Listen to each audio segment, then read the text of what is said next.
Hello everyone, I'm the Mad Catter, and today I wanted to talk about 5G. Now, I've been a little concerned about this because not only can it be manipulated and used in nefarious ways, but it'll also guarantee that our every single move is tracked. I mean, the borders that we once placed around our individual privacy has been eroding away for decades now. And little by little, we've allowed more and more of our personal lives and our physical spaces to be recorded, analyzed, and filed away for future use in some unspecified manner. So recently and I know this kind of sounds like it's off track, but recently I realized that this QAnon has said several times, these people are sick. I haven't really jumped on board the Q train just yet, but from what I gather, most of the followers believe that everything Q says has some kind of meaning, even misspellings. So I figured that maybe the repetition of these people are sick actually has a double meaning. So I decided to do a little digging and came up with something that might be of interest to some YouTubers like UNIROCK, who has been addressing this in a bit in his recent investigations into the 666 Fifth Avenue, where I believe he discovered a tie-in with an RFID chip manufacturer. It turns out that SICK, S-I-C-K, is a German company which started in 1946 and is now a leading manufacturer of RFID readers, among many other related technologies. Now, SICK AG is one of the top manufacturers of ultrasonic position sensors, and they have a contract to equip Audi A8 with this sort of tech. Ultrasonic position sensors are used to measure things at a distance. They have the ability to sense many different types of measurements, including liquid, gas, and glass, through atmospheres like rain, fog, and dust. They are used in combination with the RFID readers.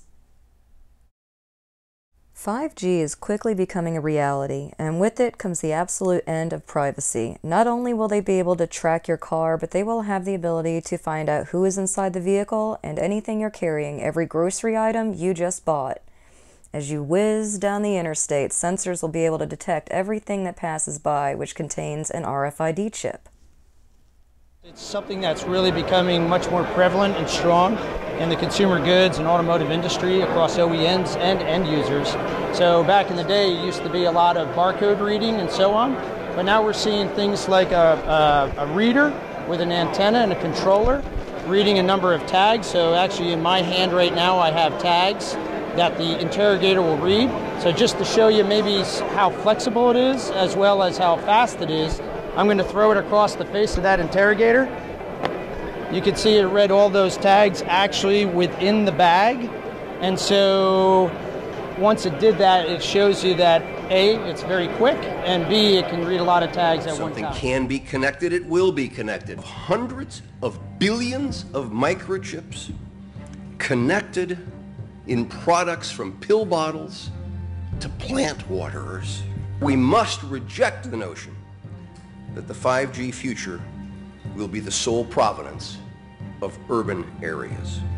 The 5G revolution will touch all corners of our country. So as you can see, plans are well underway. This is like the next race, the telecommunications race, and I think that even if this wasn't some kind of a breadcrumb left by Q, it's still very much worth exploring.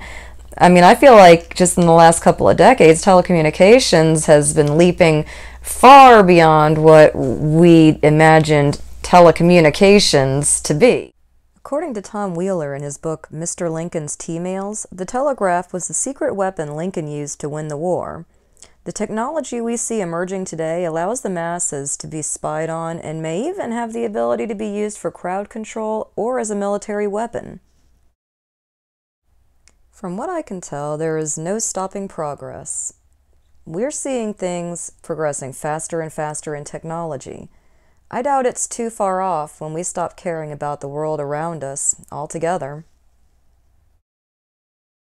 So you can take it all for what it's worth. Some may fear this kind of a future and others are anticipating it, and there are many who are in complete denial or they just really couldn't care less. But regardless of your stance, it's really not a bad idea to at least entertain the thought and be mentally prepared in case anything super creepy does happen. I mean, like, AIs taking over, an EMP going off over your country, some kind of war of the world scenario, or even just like a natural disaster. As somebody who absolutely loves sci-fi, I can say that there are a plethora of ideas floating around the conspiracy theory community. Just keep in mind that a lot of fun, exciting, and highly imaginative stories have come from just listening to these claims. Anyway, thanks for tuning in. As usual, if you have any comments or questions, you can leave them below. And like and subscribe if you're feeling generous. Until next time, I'll most likely be off having another strange experience.